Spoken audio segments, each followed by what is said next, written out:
এই হলো deadline communications private limited. আপনারা দেখছেন এক্সপ্রেস নিউজ, খবর নেয়, খবর দেয়।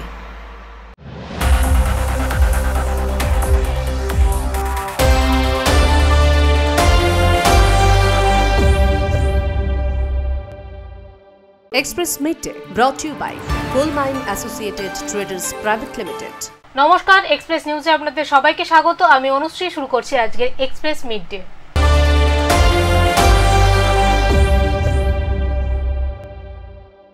আলিপুরদুয়ার থেকে হাসিমারা বায়ুসেনা ছাউনিতে পৌঁছে গেল এক তরুণ। বায়ুসেনার নজরে সন্দেহজনকভাবে ধরা পড়ার পর শুরু হলো জেরা। সেই নিয়ে তদন্তে নেমেছে পুলিশ ও সেনা। আলিপুরদুয়ার থেকে হাসিমারা বায়ুসেনা ছাউনিতে পৌঁছে গেল এক তরুণ। নাম সুজিত ঘোষ ওরফে বাটুল। তরুণের বয়স 22 বছর। তবে বায়ুসেনার নজরে সন্দেহজনকভাবে ধরা পড়ার পর শুরু হয় জেরা। গেছে হোটেলে, এক লোকে নিয়ে গেছে হোটেলে, 2 দিন 3 দিন কাজ করে চলে গেছে। পরে এই যে ফোন আসলো, আসলে পরে এই যে ফোন ধরলাম সকালবেলা উঠিয়া, হাত পাও কাঁপা ডাইকে নিল ওরা। এমনি সারাদিন গেল গা। কোনো এইগুলো বলতে পারবো গো, আমরা তো কাছেও ছিলাম না, জানিও না। খাইছে বোধহয় নিশা জাতীয় জিনিস খায়া টায়া বসে রয়েছে। এমনিও লোকে ডাকে নেয়, সুপারি টুপারি পারে গাছের ডাল টাল ছাড়া এরকম। কই থেকে কি এর থেকে কি হয়েছে আর এর থেকে বেশি বলতে পারবো না। সেনা ছাউনিতে ডেকে পাঠানো হয় পরিবারের সদস্যদেরও। তদন্তকারীরা জিজ্ঞাসাবাদ করেন তার বাবা জ্ঞানেন্দ্র ঘোষকে। তিনি সাফ জানিয়ে দেন কিছুই জানেন না। তরুণের পরিবারের দাবি, নিমতি এলাকায় একটি দোকানে সে কাজ করতে গিয়েছিল। এসব কিছু জানা বলে না, এসবের মাথা নাই, বাড়িতেই মাথা নাই, কারে কি ডাকবে ওটা ভাবা ভুল হবে। আমি যা জানি ওই সমস্ত নলেজ নাই, মনে হয় নাই। তোর চিন্তা একটা যে অমানুষ হয়ে গেছে ছেলেটা। আমি চেষ্টা করলাম সারা জীবন, পারলাম না, আমি ব্যর্থ।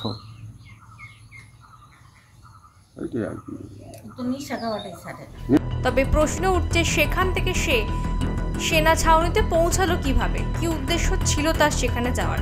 এত কড়া নিরাপত্তা বেষ্টনী ভেদ করে সেনা ছাউনিতে প্রবেশ নিছক ভুল নাকি পরিকল্পিত কিছু? শেষ পর্যন্ত বায়ুসেনা কর্তারা তরুণকে পুলিশের হাতে তুলে দেয়। এরপর তদন্তে নেমেছে পুলিশ এবং সেনা কর্তারা। Bureau report, express news. গ্রন্থাগার মন্ত্রীর নিজের কেন্দ্রে কর্মীর অভাবে বন্ধের মুখে পাঠাগার। চরম সমস্যায় বই প্রেমীরা। বৃষ্টির জলে নষ্ট লক্ষ টাকার বই। ভিডিও থেকে মন্ত্রী জানানো হয়েছে সকলকেই, মিলেছে শুধু আশ্বাস, হয়নি কোনো কাজ, বললেন অস্থায়ী কর্মীরা। সকলের মধ্যে জ্ঞান ও শিক্ষার প্রসারের সুযোগ তৈরি করা এবং বই ও পাঠ্য সামগ্রীর সংগ্রহকে সার্বজনীন করার লক্ষ্যে 1836 খ্রিস্টাব্দে প্রতিষ্ঠিত হয় ভারতবর্ষের প্রথম গ্রন্থাগার ক্যালকাটা পাবলিক লাইব্রেরি।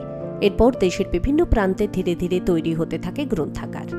পূর্ব বর্ধমানের মেমারি 2 ব্লকের বিভিন্ন এলাকায় শিক্ষার প্রসার ঘটাতে আজ থেকে প্রায় 70 বছর আগে, অর্থাৎ 1362 বঙ্গাব্দে মেমারি 2 ব্লকের বড় পলাশন 2 পঞ্চায়েতের পাশেই তৈরি করা হয় বড় পলাশন নেতাজি পাঠাগার।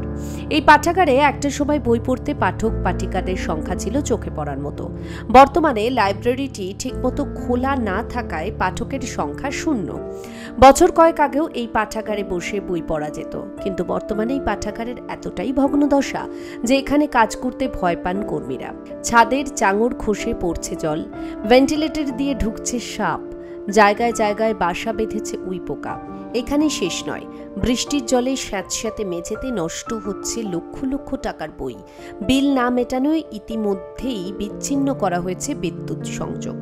দেওয়ালে ধরেছে ফাটল, ভ্যাপসা গন্ধে নিঃশ্বাস নিতে কষ্ট হয় বৃদ্ধ 2 অস্থায়ী কর্মীর। এত কিছুর পরেও বইকে ভালোবাসার কারণে প্রাণের ঝুঁকি নিয়ে যারা আগলে রেখেছেন পাঠাগারটিকে। গ্রন্থাগারটিকে সচ্ছলভাবে চালাতে আবেদন করা হয়েছে বিডিও থেকে গ্রন্থাগার মন্ত্রী সিদ্দিকুল্লাহ চৌধুরী সহ সকলকেই, কিন্তু শুধুই মিলেছে গালভরা আশ্বাস। লাইব্রেরিয়ান 3 বছর আগে রিটায়ার্ড হয়েছে এবং এখানে স্টাফ একটা লাইব্রেরিয়ান এবং একজন জেলে থাকেন, দুজনেই রিটায়ার্ড করেছেন। রিটায়ার্ড করার পরে আরো ভগ্নপ্রায় হয়ে যায়। বহু বই, প্রায় 1000 খানেক বই পুড়িয়ে খেয়ে নেয় এবং পত্রপত্রিকা খেয়ে নেয়। ছাদ দিয়ে জল চুঁয়ে পড়ে এবং যে কোনো মুহূর্তে ছাদ পড়ে যেতে পারে। হ্যাঁ, টপটপ করে জল পড়ে এবং কিছুদিন আগে একটা ডোমনাচিতে সাপ লাইটের উপর ছিল এবং আমার গায়ে এসে পড়ে এবং খুব সমস্যার মধ্যে আছি। লাইব্রেরির মধ্যে ঝাঁট দেওয়া যায় না, লাইব্রেরিতে কোনো আলমারি টালমারিগুলো এত সংখ্যক বই আছে, এই বইগুলো ভেতর থেকে কোনো কিছু বার করা যাচ্ছে না। আধিকারিকদের 2-3বার করে আমরা দরখাস্ত করছি, ইন্সপেকশন এসেছেন, দেখে গেছেন, কোনো কাজের কাজ কিছুই হয়নি। এটা ভগবানের দশা থেকে এই প্রতিষ্ঠানে কেউ আসতে চায় না। কে করবে, কে ভলান্টিয়ার সার্ভিস দেবে? আজ 2 বছর ধরে ভলান্টিয়ার সার্ভিস, আগে প্রথমে এখানে কাজ করেছিল, এখন আমরা ম্যানেজিং কমিটিতে এসে ওকে নিয়েছি, নেওয়ার পর তখন বলেছি সপ্তাহে 2 দিন খোলা রাখতে হবে। একটা প্রতিষ্ঠানকে মানুষের রুচিসম্মত বলে মানুষ মনে করছে না, তাই এখানে কেউ আসছে না। তবে বড় পলাশন 2 গ্রাম পঞ্চায়েতের প্রধান খুকুমণি দাস ও উপপ্রধান শেখ ইউসুফ আলীর দাবি বিষয়টি তাদের নজরে আছে। মন্ত্রীকে জানানো হয়েছে, খুব শীঘ্রই এটি সংস্কার করা হবে। অনেক সদস্য ছিল, এখন কমে গেছে, কেন স্টার নেই, সেই জন্য বন্ধ হয়ে গেছে, ঠিকমতো খোলা হচ্ছে না। বইগুলো তবু নষ্ট হচ্ছে জল পড়ে। এই জন্য কি আপনাদের যে আধিকারিক আছে তাদেরকে জানানো হয়েছে, মন্ত্রীকে জানানো হয়েছে? হ্যাঁ, জানানো হয়েছে, মন্ত্রী মশাইকে জানানো হয়েছে। কি বলেন? উনি বলেছেন খুব তাড়াতাড়ি ব্যবস্থা করবে। এই মুহূর্তে কোনো স্টাফ নেই, তো যিনি কাজ করতেন তিনি রিটায়ার পরেও স্বপন ব্যানার্জি বলে একজন ভদ্রলোক আছেন, তিনি মাঝে মাঝে আসেন। আর আমাদের এই ব্যাপারে মন্ত্রী মশাইকে জানানো হয়েছে, মন্ত্রী আশ্বাস দিয়েছেন খুব তাড়াতাড়ি খোলার ব্যবস্থা হচ্ছে। এই পাঠাগারে বিভিন্ন শ্রেণীর ছাত্রছাত্রীদের বইয়ের পাশাপাশি রয়েছে নানা ধরনের গল্পের বই, নাটক, যাত্রা সহ বিভিন্ন ধরনের শিক্ষামূলক বই। তবে কি এত সমৃদ্ধ একটি পাঠাগার যত্নের অভাবে নষ্ট হয়ে যাবে? অনেকদিন কেটে গেল, তাই আশ্বাসে আর ভরসা রাখতে পারছেন না পাঠাগারের কর্মী থেকে গ্রামের বাসিন্দারা।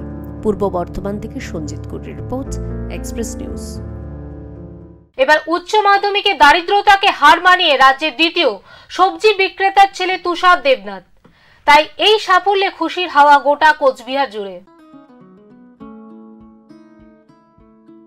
মাধ্যমিকে সেভাবে সাড়া ফেলতে না পারলেও উচ্চ মাধ্যমিকে সেরা ছাপ রাখল কোচবিহারের তুষার দেবনাথ। উচ্চ মাধ্যমিকে রাজ্যের দ্বিতীয় তথা উত্তরবঙ্গের মধ্যে সেরা শিরোপা ছিনিয়ে নিয়েছে তুফানগঞ্জ মহকুমার বক্সিরহাট হাই স্কুলের তুষার। সে 496 নম্বর পেয়ে মেধা তালিকায় রাজ্যের দ্বিতীয় স্থান দখল করেছে। আশা করতে পারি ফার্স্ট সেকেন্ড থার্ড এর মধ্যেই থাকবে। সেখানে সেকেন্ড হয়ে গেল, শুনেছি আমরা ও মাধ্যমিকেও একটা র‍্যাঙ্ক করেছিল, মাধ্যমিক সেক্ষেত্রে পরপর দুবার। কেমন লাগছে? ভালো লাগছে, মাধ্যমিক 9 হয়েছে। তুষারের বাবা তপন দেবনাথ পেশায় সবজি বিক্রেতা, মা অঞ্জনা দেবনাথ গৃহবধূ। দরিদ্র পরিবারের ছেলে তুষার, পরিবারের নুন আনতে পান্তা ফুরনোর মতন দশা। টিনের ভাঙা বেড়ার ঘর, বৃষ্টি হলেই সেই ঘরে জল পড়ে। এই পরিস্থিতিতেও এমন রেজাল্ট সত্যি অনস্বীকার্য। আমরা বক্সিরহাট উচ্চ মাধ্যমিক বিদ্যালয়ের সমস্ত শিক্ষক শিক্ষাকর্মী প্রত্যেকে ভীষণই আনন্দিত। তুষার মাধ্যমিকে 9ম স্থান অধিকার করেছিল, আজকে উচ্চ মাধ্যমিকে 2য় স্থান অধিকার করে ও সারা ভারতবর্ষের বুকে আমাদের বক্সিরহাটের আমরা গর্বিত। আমরা চাই তুষার খুব ভালো জায়গায় যাক, ওর ইষ্টিত লক্ষ্যে পৌঁছাক, জীবনে ভালো মানুষ হোক, মহান মানুষ হোক। এই অঞ্চলের গর্ব হিসাবে যেভাবে আজকে রাজ্যের কাছে ও নিজের বক্সিরহাটের মুখকে উজ্জ্বল করেছে, সারা জীবন ধরে ও একইভাবে বক্সিরহাটের মুখ উজ্জ্বল করে রাখবে। সবাই মিলে, আমাদের পরিচালন সমিতির সভাপতি আছেন, সবাই মিলে আমরা যেভাবে তুষারের পাশে এতদিন ছিলাম, আমরা আগামী দিনে থাকবো। ওর ভবিষ্যৎ জীবনে ওর লক্ষ্যে পৌঁছানোর জন্য যত প্রতিবন্ধকতা থাকুক, আমরা সবাই মিলে সেই প্রতিবন্ধকতা কাটিয়ে পরিষ্কৃত লক্ষ্যে যাতে পৌঁছায় সেই ব্যবস্থা করব। আমরা সবসময় পাশে থাকবো। এদিকে সংবাদ মাধ্যমের সামনে তুষার দেবনাথ জানায়, ঠিক ঘড়ি ধরে পড়েনি তুষার, দিনে প্রায় 5-6 ঘন্টায় পড়েছে সে। তারপরেও এরকম সুন্দর রেজাল্ট করেছে তুষার। আরও জানাই, আগামী দিনে জ্যোতির্বিজ্ঞানী হওয়ার ইচ্ছে রেখেছে সে। আপাতত সেইভাবেই প্রস্তুতি শুরু করেছে তুষার। স্বপ্নের আকাশে উঠতে চায় তুষার, পাশে দরকার সমাজের, সরকারের এবং আমাদের সকলের। কারণ এমন সোনার ছেলেরাই তো আগামী দিনের ভবিষ্যৎ গড়ে তুলবে। Bureau report, express news. Express মিডিয়াতে নিয়ে নেব একটা ছোট্ট বিরতি, ফিরে আসছি বিরতির পর।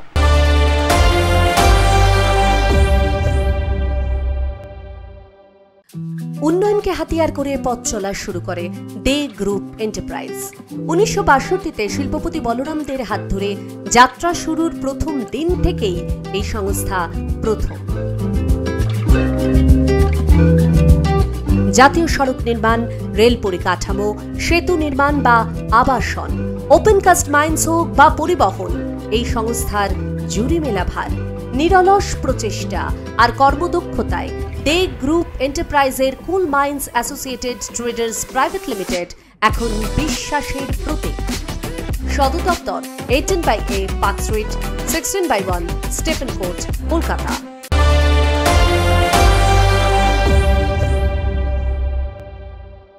ফিরে এলাম বিরতির পর, আপনারা দেখছেন এক্সপ্রেস মিড ডে।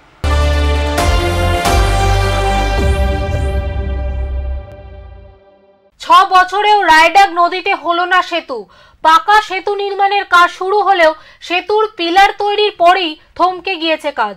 মাঝপথে কাজ বন্ধ হওয়ায় ক্ষোভ বাড়ছে সাধারণ মানুষের মধ্যে।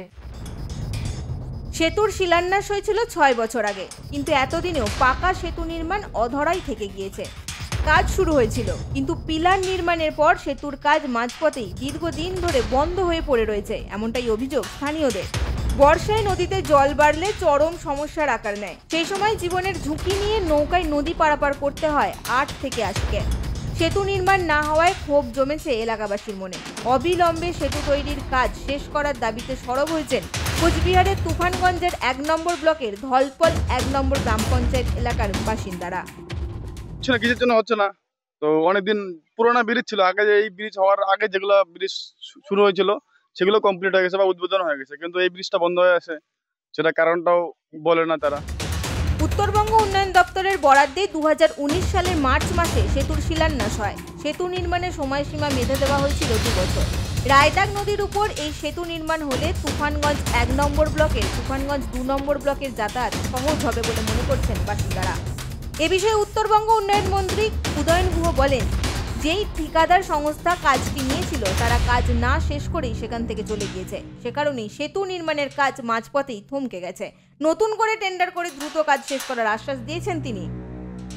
ওইটা যে কাজ করছিল কাজ সে মাঝ রাস্তায় কাজ ফেলে দিয়ে চলে গেছে, তাকে ব্ল্যাক লিস্টেড করা হয়েছে, তার আর্নেস্ট মানি কেটে রাখা হয়েছে। এবার নতুন করে টেন্ডার করে আমরা ওই কাজটা করাচ্ছি।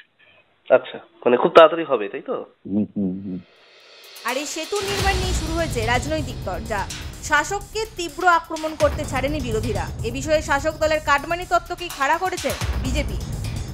যেখানে এদের কাটমানির ব্যবস্থা আছে সেখানকার কাজ হবে, যেখানে কাটমানি নেই সেখানে কাজ হবে না।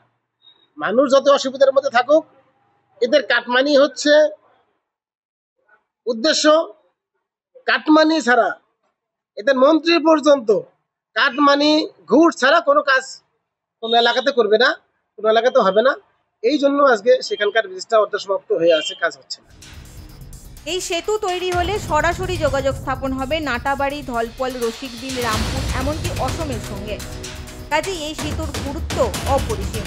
এখন দেখার বিষয় কতদিনে প্রশাসন সঠিক পদক্ষেপ গ্রহণ করে। কোচবিহার থেকে দীপজয় বর্মনের রিপোর্ট, এক্সপ্রেস নিউজ। সূর্যমুখী চাষ মেটাচ্ছে ভোজ্য তেলের চাহিদা। ঝাড়গ্রামের সাকরাইলে একাধিক এলাকায় প্রথমবার সূর্যমুখী চাষে মিলছে বড়সড় সাফল্য। অন্যান্য ফসল চাষ করতে যে পরিমাণ শ্রম আর অর্থ বিনিয়োগ হতো, তার থেকে সূর্যমুখী চাষ সহজ ও লাভজনক। বিগত দিনে এই পতিত জমিগুলিতে কৃষকরা চাষ করতেন আলু, বেগুন সহ বিভিন্ন ফসল। তবে এবার চাষে একটু ভিন্নতা এনেছেন তারা। সূর্যমুখী ফুলের চাষ শুরু করেছেন তারা। কিন্তু হঠাৎ সূর্যমুখী ফুলের চাষ কেন? কৃষকরা জানিয়েছেন, ধান চাষ করলে এলাকায় দাঁতাল হাতির তাণ্ডবে চাষের প্রচুর ক্ষয়ক্ষতি হয়। তবে সেই ক্ষতির সম্ভাবনা সূর্যমুখী চাষে নেই। সর্বোপরি এই চাষের ফলে ভোজ্য তেলের চাহিদাও মিটছে। সূর্যমুখী চাষের যা দেখলাম, অধিক ফলনও আছে এবং লাভও প্রচুর। তাতে আমরা এই সূর্যমুখী চাষটা বেছে নিলাম। তো এখানে হাতি আসলেও সূর্যমুখীর বাগানে হাতি ঢোকে না। ওই ধান চাষে দিয়ে আর অন্য সবজির উপর দিয়ে চলে যায়, আর সূর্যমুখী দেখলেই ওখানে হাতি যায় না। একদিকে দিগন্ত জুড়ে জমির পর জমিতে সূর্যমুখী ফুলের নয়নাভিরাম সৌন্দর্য, অন্যদিকে এই চাষ থেকে লক্ষ্মী লাভে স্বভাবতই খুশি কৃষকরা। তার উপর খুব বেশি পরিশ্রমও করতে হয় না এই চাষে। বাজারেও এই ফুলের বীজ থেকে তৈরি তেলের চাহিদা ও দাম পাওয়া যায় ভালোই। সূর্যমুখী চাষের পাশাপাশি আলু, বাদাম আরও 2-3 রকমের সাথী ফসলও চাষ করছেন তারা। এক কথায় জমিতে একের ভেতর আরও কয়েকটি ফসলের আবাদ করা হচ্ছে। ফলে হাতির হানার কারণে ধান চাষে যে ক্ষতি হয়েছিল তা সূর্যমুখী চাষ করে অনেকটাই পোষানো গেছে বলেও জানিয়েছেন কৃষকরা।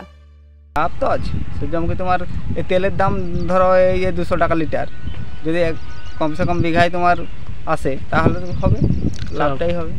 সূর্যমুখী তো খেতে পারেনি ওরা, তার জন্য ধান তো মেড়ে চটে মানে শুঁড়ের মধ্যে সব কিছু করে দেয় ওরা, তার জন্য সূর্যমুখী চাষ করা হয়। সূর্যমুখী ফুলের বীজ থেকে তৈরি তেল বাজারের অন্যান্য তেলের চেয়ে ভালো মানের ও কোলেস্টেরল মুক্ত, আর এর পুষ্টিগত গুণ অনেক বেশি। ফলে সূর্যমুখীর তেলের দামও বেশি। বাণিজ্যিকভাবে সূর্যমুখীর আবাদ বাড়াতে কৃষকদের নানা ধরনের পরামর্শ ও সহায়তা দিচ্ছে কৃষি বিভাগ। আর্থিক যেমন উপার্জন হবে সেমন তেলের চাহিদাও মিটবে। তার জন্য আজকে মানুষ আমরা বলেছি যে সবাই সূর্যমুখী চাষ, বাদাম চাষ এবং সূর্যমুখী ফুলের চাষ করুন, দিলে আমরা ভোজ্য তেলের চাহিদা মিটবে। তার জন্য আমি কৃষক থেকে কিছু মানুষকে দিয়েছি বীজ। সহায়তা পেয়ে ও ভালো লাভের মুখ দেখে কৃষকরাও চাষ করতে আগ্রহী হচ্ছেন। বর্তমানে ব্যাপক হারে সাড়া পাওয়া যাচ্ছে এই চাষে। তাই কৃষকরা আগামীতে জেলা জুড়ে অন্যান্য ফসলের সঙ্গে সূর্যমুখী চাষে আগ্রহী হবেন বলে মনে করছেন সকলেই। ঝাড়গ্রাম থেকে শঙ্কর বারিকের report, express news. Express midday আজকের মতো এই পর্যন্তই। চোখ রাখুন এক্সপ্রেস নিউজে। এক্সপ্রেস নিউজ, খবর নেয়, খবর দেয়।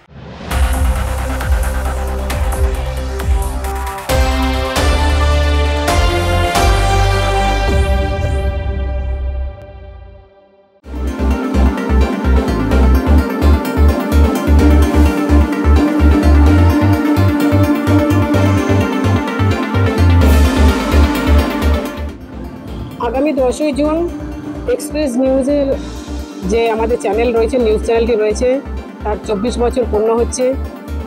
একটা লং টাইম আমি এই চ্যানেলে দীর্ঘায়ু কামনা করি, আরও অনেকটা পথ এগিয়ে যাক। এই চ্যানেলের সমস্ত দর্শক এবং এই চ্যানেলের পরিবারকে আন্তরিক শুভেচ্ছা, অভিনন্দন আমি জানাচ্ছি।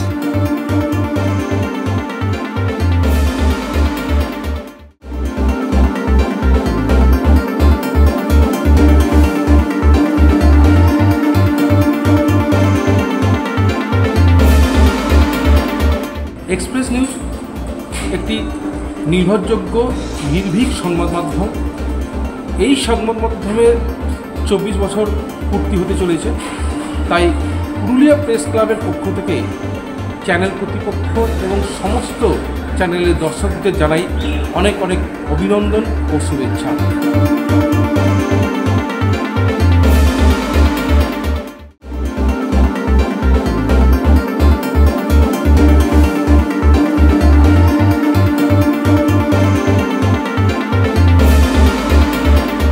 অন্তর থেকে আমি শ্রদ্ধা জ্ঞাপন করি, ভালোবাসা জানাই, প্রীতি শুভেচ্ছা জানাই। এই খবরগুলো মানুষের কাছে পৌঁছে দেওয়ার, গ্রামের অত্যন্ত গ্রাম থেকে একবার শহর করেছে খবরগুলো পৌঁছে দেয়, তার জন্যে আমার অনেক অনেক ধন্যবাদ থাকলো, কৃতজ্ঞতা থাকলো, শুভেচ্ছা থাকলো।